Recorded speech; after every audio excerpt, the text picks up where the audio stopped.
Short films are distinctly different to feature-length films. They possess their own characteristics and conventions that make them uniquely recognizable.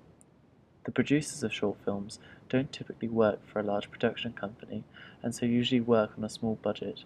Furthermore, because directors aren't accountable to a large production company, it means their film's focus moves away from creating a large profit and towards providing a director with the opportunity to produce an original screenplay that appeals to a niche rather than mainstream audience. Some of the byproducts of this include a short runtime of about 1 to 40 minutes, and a tendency to focus on social issues and to make social commentaries.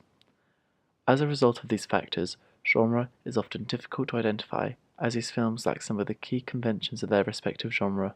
Furthermore, twists in the narrative and appeal to a niche audience result in directors using unconventional means to create a compelling story, also making the process of defining genre in this medium difficult. For my film, I chose to incorporate and draw from three genres: drama, thriller, and horror.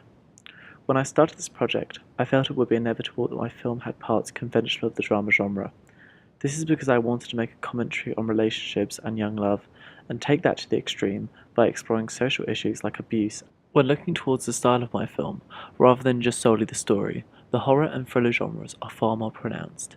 In a previous project under the name Constance, I decided to have a story solely drawing inspiration from the drama genre, and as a result, I struggled to create something that was compelling or interesting, using the conventions of the horror and thriller genres, in hybrid alongside the drama genre.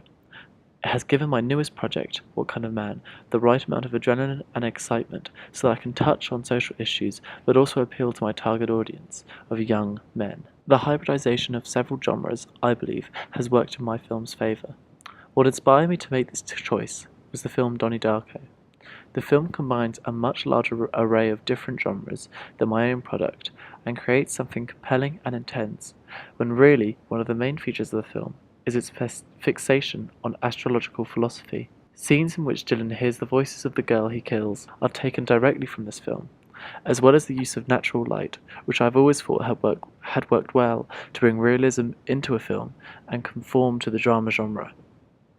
I also looked at a variety of short films such as Unwind, which, like my own film, took a very delicate social issue, in this case abortion, and presented it in an unconventional but sensationalist way. There are various ways in which I conform to my three genres. The horror genre is conformed to by my use of music, lighting, violent themes, and the use of the supernatural. I thought incorporating these into my story would make the whole viewing of my film more exciting, and would appeal more to my target demographic. On the other hand, my use of character, with their moral complexities and the way I use them to touch on social and moral issues, means I also conform to the drama genre, and hybridize it with horror, just like Donnie Darko. Finally, I also took themes from the thriller genre, which is probably the least pronounced of the three genres. I subvert from the conventional, high-stakes, edge-on-your-seat narrative most commonly found in this type of genre, instead opting for a slower, soberer pace, which not only conforms more to the drama genre, but allows my audience to absorb information as it's given to them. I conform to the thriller genre because, if not only briefly, my film does play on a murder-esque type mystery of what happened to the character of Katie. They also have morally complex characters, which are references to thrillers' common use of dark protagonists, like in Donnie Darko or Memento. What Kind of Man is a non-linear film. In it contains several flashbacks which disrupt the linear narrative to reveal new information to the audience about events in the past. These help bring extra dimensions into my plot, as these help change the attitudes of the audience towards certain characters. However, as just mentioned, despite this, my film still loosely adheres to a linear narrative structure, with a steady flow of information consistently being revealed to the audience. The misting poster I use at the beginning of my short works as an enigma code that kickstarts my audience's thinking process and is a way I conform to the thriller genre. Film reviews and posters, like my film, have their own conventions that I would need to examine and analyse in order for my audience to identify them as what they are.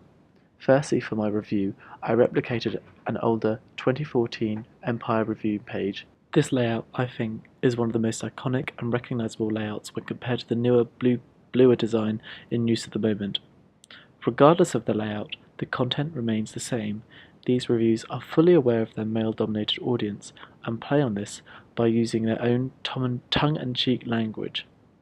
Writers are aware of their film-savvy audience and make persistent references to films released decades ago to rekindle lost nostalgia and create a legitimate interest into a film. I too attempted this with references back to the thriller Fatal Attraction, but also made more contemporary comparisons to films such as Gone Girl, so I would be more representative of my younger audience. A poster's first and foremost task is attracting someone's attention, to give them some information but still encourage speculation and excitement for the upcoming film. Posters need to also ensure the genre is clearly identifiable, so that the appropriate audience is drawn in. My poster mostly drew from examples I saw in the drama genre, and as a result I had a product that focused on the characters of my film. This is opposing to horror and thriller posters that usually use darker themes to try and recreate the action or intensity found within their respective films.